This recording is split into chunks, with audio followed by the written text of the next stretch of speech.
Los suelos de mármol del juzgado relucían bajo la intensa luz del mediodía, resonando con el roce de zapatos caros y la jerga legal murmurada de abogados de renombre durante el receso. Era el tipo de juicio que alimentaba a los medios. Las cámaras disparaban los flashes en el exterior, los periodistas garabateaban notas frenéticas y rumores de corrupción, blanqueo de capitales y nombres poderosos flotaban en el aire viciado como un perfume que se resistía a desvanecerse. El juez Alexander Grant, alto, de cabello canoso y con una toga de autoridad silenciosa, estaba de pie junto a la ventana del pasillo del fondo, tomando un raro momento de silencio antes de reanudar una tensa sesión. Cerca de él, inadvertida para la mayoría, estaba sentada una niña negra de 10 años en un banco de madera, Ariana. Vestida con un vestido amarillo desteñido y sosteniendo un cuaderno de dibujo desgastado. Parecía como cualquier otra niña esperando a alguien, quizás aburrida. Pero sus ojos no estaban ociosos. Lo escudriñaban todo, especialmente a la elegante mujer que se acercaba desde el pasillo. Vanessa, con un vestido blazer color crema y tacones que repiqueteaban a la perfección, sostenía 2 tazas altas de café del juzgado, con una sonrisa recatada en los labios. «Cariño, ¿necesitas esto?», susurró, entregándole una al juez con un encanto ensayado. Él rió suavemente y la tomó. Pero justo cuando la taza rozó sus labios, una vocecita detuvo el mundo. «Hay una droga en tu bebida». Todos los que la oían se giraron. Pero era Ariana, todavía sentada, con la mirada firme y seria. El juez parpadeó, confundido. «¿Qué?», preguntó, intentando disimular el temblor en su voz. «Hay una droga», repitió ella, un poco más alto. «El olor es como el que olía mi tía cuando la envenenaron». El pasillo se congeló. Por un momento, nadie habló. Entonces el juez Grant bajó lentamente la taza. Sus dedos temblaron de repente. Vanessa rió, demasiado rápido, demasiado agudo. «Dios mío, es solo una niña. Vamos, Alex, seguro que ha estado viendo demasiadas series». Su risa se apagó. El alguacil, percibiendo el repentino cambio de ambiente, se acercó con cuidado. «Señor», asintió el juez, entregándole la taza. «Pruébelo». El rostro de Vanessa se contrajo casi imperceptiblemente, pero Ariana lo vio. El juez Grant también. Miró a la chica, observándola. «¿Qué notó exactamente, Ariana?», preguntó, arrodillándose ligeramente a su altura. Las puertas de la sala se abrieron levemente al oírse murmullos de gente curiosa por la demora. Ariana señaló. «Es el color. Demasiado turbio. Y hay un olor acre». Me revolvió el estómago. Eso fue lo que le pasó a mi tía. Murió. No le tembló la voz, pero sus dedos aferraron el borde de su cuaderno de dibujo con fuerza. Vanessa puso los ojos en blanco, pero se había puesto pálida. «No hablarás en serio, Alex, esto es absurdo». La mirada aguda y experta del juez Grant captó un destello en su comportamiento. No pánico, sino cálculo. El alguacil regresó con urgencia. «Señor, lo he enviado a forense. Podemos hacer una prueba urgente en 30 minutos». El juez se irguió. «Despejen el receso de la sala durante 1 hora más. Que nadie salga del edificio. Vanessa, necesito que esperes en mi despacho». Abrió la boca para protestar, pero su voz se endureció. Asintió de mala gana y se marchó, demasiado rápido. Ariana volvió la vista a su cuaderno de dibujo y empezó a dibujar en silencio. Ningún adulto notó su temblor.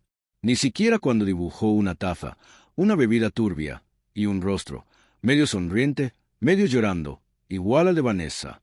La sala, antes llena de charlas legales seguras y el clic de zapatos lustrados, ahora vibraba con un silencio que parecía vivo, respirando en cada mirada, cada susurro, cada mirada intercambiada a través de los bancos de roble y las paredes de mármol. El juez Alexander Grant regresó a su estrado, no con el paso seguro de un jurista experimentado, sino con el peso de la duda a cada paso. Oficialmente, la sala no había reanudado sus actividades, pero extraoficialmente se avecinaba una tormenta. Vanessa estaba sentada rígida en la primera fila, con el rostro sereno pero tenso, como una máscara de porcelana que se agrieta lentamente en los bordes. A su lado, el alguacil le entregó una pequeña bolsa sellada para pruebas a un hombre trajeado. El doctor Leon Casif, un químico forense tranquilo y metódico conocido por su precisión. Ariana, ahora sentada junto a una trabajadora social cerca del estrado de los testigos, observaba todo en silencio, con sus pequeñas manos aún apretando su bloc de dibujo como un escudo. El juez Grant se aclaró la garganta. Doctor Casif, ha analizado el café que me dieron hace menos de una hora. Por favor, informe al tribunal sobre sus hallazgos. El científico asintió. Sí, su señoría. El líquido dio positivo para triazodona, un potente sedante que suele recetarse en pequeñas dosis para el insomnio o la ansiedad severa. La cantidad presente en el café era significativa, suficiente para inducir la pérdida del conocimiento en minutos. No es algo que uno dejaría caer accidentalmente. Un jadeo recorrió la habitación como el viento entre las hojas secas. Vanessa se removió en su asiento, apretando la mandíbula antes de forzar una risa entre dientes. Eso es ridículo. Alguien debió haberlo manipulado después de que lo traje. Alex, sabes que nunca, pero su voz no sonó como antes, rebotó hueca, indefensa. El juez Grant no le respondió. En cambio, miró a Ariana. Señorita Ariana, ¿podría decirnos de nuevo, con sus propias palabras, qué notó? La niña se puso de pie. Todas las miradas la encontraron de repente, pero no se encogió. Su voz era tranquila pero uniforme. Cuando la señora le dio el café, la vi sacar una pajita de su bolso y removerlo antes de dárselo. Eso no es normal. Entonces Loli era fuerte, como una medicina. Mi tía, antes de morir, su te olía así. Lo recuerdo. Silencio de nuevo. Cada respiración parecía retenida. El juez se giró hacia Vanessa. «Es cierto que revolviste mi bebida». Ella dudó. Puede que lo haya hecho, solo para mezclar el azúcar. «No tomo azúcar», dijo en voz baja. Otra pausa. Una más larga. La galería se agitó. El fiscal, observando desde su escritorio, se inclinó hacia el secretario y susurró algo inaudible. La sala del tribunal ya no era un escenario. Era una mesa de autopsias, desvelando secretos en tiempo real. El juez Grant le hizo una señal al alguacil. «Por favor, revisen la vigilancia del pasillo de los últimos 90 minutos. Quiero que vean de dónde salió ese café». La calma de Vanessa se desvaneció aún más, una grieta revelando algo más oscuro debajo. «No puedo hablar en serio. Me está humillando delante de todo un tribunal por la imaginación de una niña». «Esta niña», dijo, con voz controlada pero grave, «puede que me haya salvado la vida». El momento cayó como un rayo. Ariana volvió a sentarse. Sus ojos se encontraron con los del juez. Dos almas de dos mundos repentinamente unidos por la verdad. Algunos comenzaron a aplaudir suavemente, sin saber si estaba permitido en una sala tan sagrada. Pero el juez no los detuvo. En cambio, miró directamente a Vanessa y, por primera vez en años, no reconoció a la mujer con la que había planeado casarse. Y en algún lugar detrás de su postura practicada y sus costosas joyas, un destello de pánico brilló en sus ojos. Porque lo sabía, la sala del tribunal acababa de dar un giro. El bullicio en el juzgado había pasado de los susurros a la especulación abierta. Los secretarios judiciales hablaban en grupos silenciosos, los alguaciles intercambiaban miradas de reojo y los abogados hacían llamadas discretas desde los rincones, todo girando en torno a la repentina implosión de la vida personal del juez Grant, que se desmoronaba en tiempo real. Pero la investigación ya había comenzado, silenciosa y exhaustiva. El juez Alexander Grant, que ya no vestía la toga que simbolizaba el poder, sino un sencillo traje azul marino que lo hacía parecer más humano, estaba sentado en su despacho con la investigadora interna del tribunal, una mujer severa llamada Miriam Cho, conocida por su intelecto sereno y su tolerancia cero a los prejuicios. Vanessa había sido escoltada a una sala de espera por su propia seguridad, pero era evidente que las paredes se cerraban sobre ella. Las imágenes de vigilancia extraídas de las cámaras de seguridad mostraban a Vanessa saliendo de su coche esa mañana y deteniéndose en una discreta farmacia de la calle 8, una que no pertenecía a ninguna gran cadena y conocida en los círculos locales por su flexibilidad con las recetas. Su compra, una botellita marrón con una etiqueta apenas legible, ahora recuperada de la guantera de su Lexus, oculta bajo un par de guantes de cuero y un sobre dirigido a un asesor financiero. Mientras tanto, Ariana estaba sentada en un espacio más tranquilo con su trabajadora social y un agente con formación en entrevistas con niños. Volvió a contar su historia. Cómo había visto a Vanessa remover la bebida con una pajita fina de su bolso, cómo el olor le había despertado el doloroso recuerdo de su tía desmayándose semanas antes de morir. Su voz era directa, como si hubiera aprendido, demasiado pronto, que los adultos solo escuchan cuando un niño habla con seguridad. La noticia de su tranquilo relato llegó al juez a través de Miriam, quien hizo una pausa y dijo: «Es extraordinaria. La mayoría de los niños lloran, se cierran. Esta quiere justicia». Alexander se recostó en su silla, frotándose las sienes. No debería haber tenido que crecer así.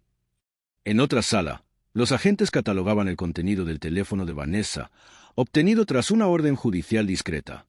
Entre los textos y correos electrónicos encontraron un hilo preocupante: búsquedas recientes de cómo hacer que alguien se desmaye de forma segura, sedación no letal en bebidas y, alarmantemente, un borrador eliminado de un mensaje a un planificador financiero privado que decía: una vez que la nueva política esté finalizada, seguiremos adelante. Junto con el descubrimiento de una póliza de seguro de vida de $1,2 millones que la nombraba única beneficiaria recientemente, actualizada para activarse en caso de incapacidad Alexander. Esto pintaba un motivo más escalofriante que cualquier argumento judicial. La belleza de Vanessa, antes imponente, se había atenuado bajo la intensa luz fluorescente mientras estaba sentada de brazos cruzados, sin control. Al ver las imágenes, espetó: «No puedes probar nada. Crees que la palabra de un niño y unos cuantos vídeos pueden destruirme». Pero incluso su tono había cambiado. Se había ido el encanto, la risa suave. En su lugar había cero veneno. Mientras tanto, Ariana era escoltada por los pasillos, con un detective caminando suavemente a su lado, haciéndole preguntas suaves. Se detuvo cerca de una pared de la sala donde había estado clavado su dibujo anterior, su boceto a lápiz de un juez, una bebida y un susurro. El detective se arrodilló a su lado. «¿Por qué se lo dijiste?» Ariana no apartó la mirada. «Porque si no lo hacía yo, nadie más lo haría». Esas palabras llegaron al juez más tarde esa noche, cuando el detective, visiblemente conmovido, las repitió. Alexander permaneció sentado en un silencio atónito, con los ojos húmedos. Las grietas de su mundo se habían convertido en fallas, pero en ellas vio algo inusual, la verdad apareciendo de la forma más sutil. El sistema legal, construido sobre reglas y razón, acababa de ser sacudido por un susurro. A medida que aumentaban las pruebas, también lo hacía la presión de la prensa y los observadores legales, forzando una respuesta pública. El juez Grant se recusó voluntariamente del caso de alto perfil que presidía, alegando conflictos personales. Se presentó ante los periodistas no como un hombre deshonrado, sino como alguien decidido a restaurar la integridad. «No logré ver lo que tenía delante», dijo con calma, «pero gracias al coraje de una niña, ahora lo estamos viendo con claridad». La investigación, que antes era solo una verificación de procedimiento, se había convertido en una investigación criminal en toda regla. Y Vanessa, quien alguna vez estuvo a punto de convertirse en la esposa del juez, ahora estaba en el centro de una tormenta. Acusaciones de intento de envenenamiento, fraude de seguros y posible manipulación de expedientes legales flotaban en el aire como humo. Y a pesar de todo, Ariana siguió siendo la heroína silenciosa que nadie vio venir, pero que nadie olvidaría pronto. La sala del tribunal ya no era solo un salón de justicia.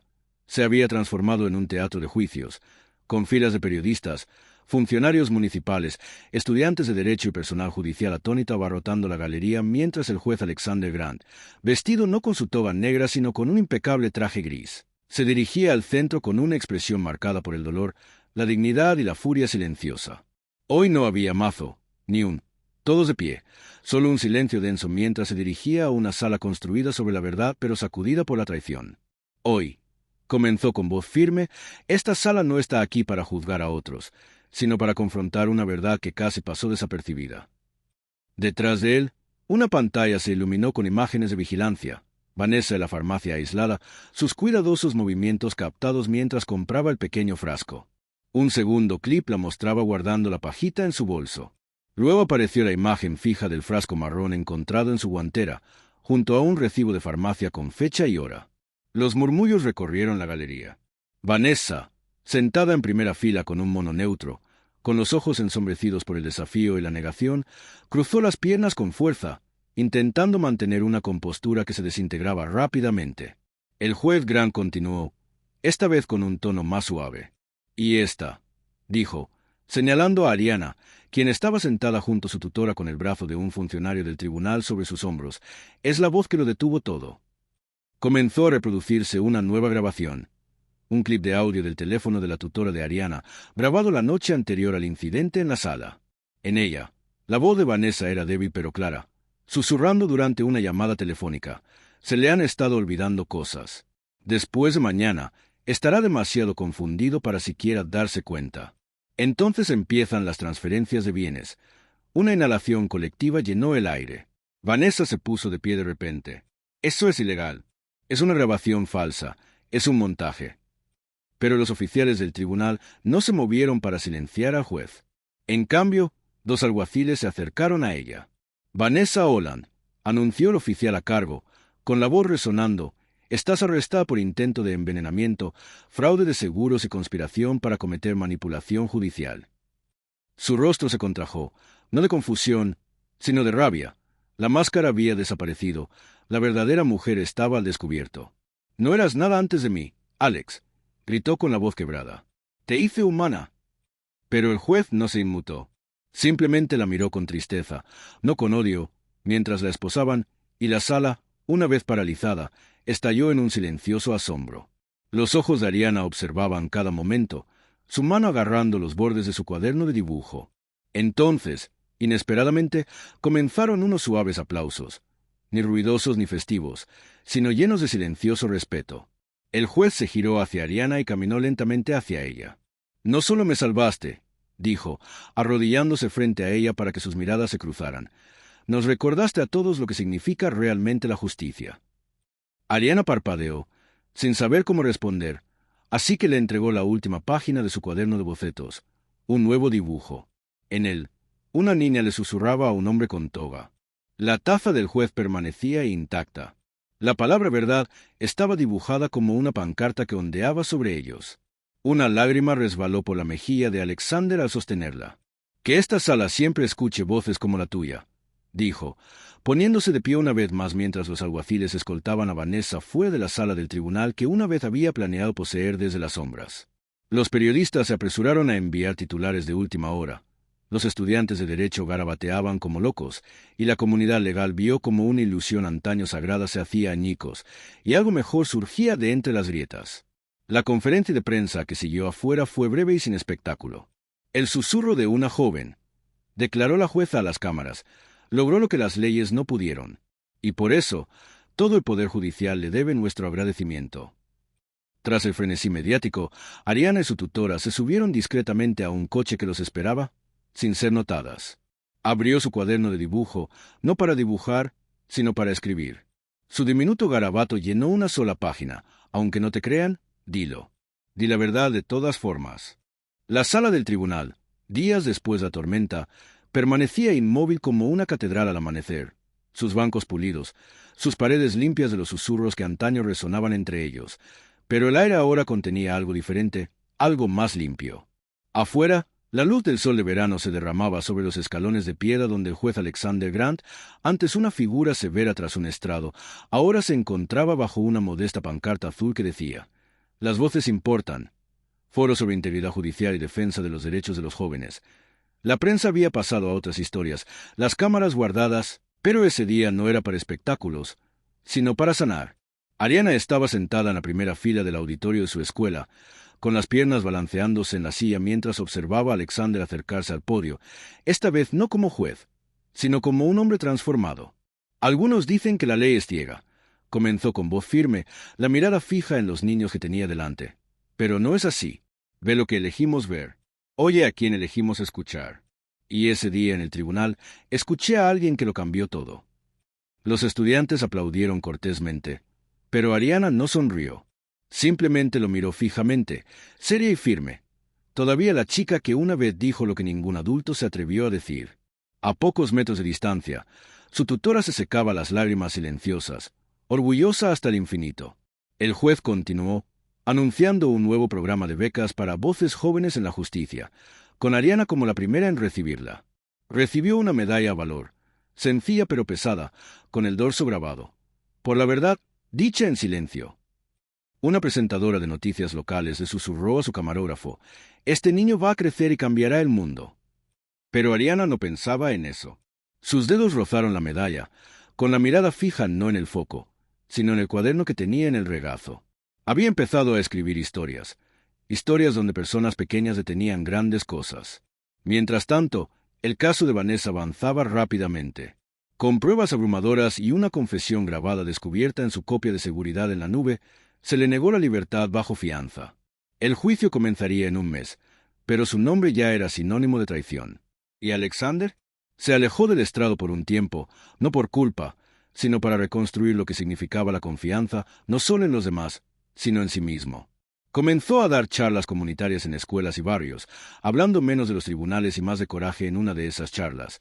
Levantó el dibujo de Ariana y dijo: «Esto no es arte, es una advertencia, un recuerdo y una llamada a escuchar». Ese boceto, ahora enmarcado, colgaba justo afuera de su antiguo tribunal, donde cada nuevo juicio transcurría bajo su mirada. La escuela de Ariana también cambió. Ya no la acosaban por callarse. De hecho, algunos compañeros le pidieron que les enseñara aviso las cosas como ella las hacía.